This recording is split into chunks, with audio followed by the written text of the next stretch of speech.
6 मार्च. निश्चयबुद्धी मुले सदैव हर्षित आणि निश्चिंत राहतात. चिंता खुशी संपवून टाकते आणि निश्चिंतता असेल तर सदैव खुशी राहते.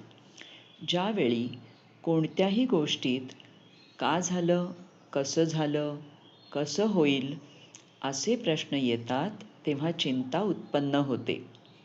का, कसं, काय या चिंतेच्या गोष्टी आहेत.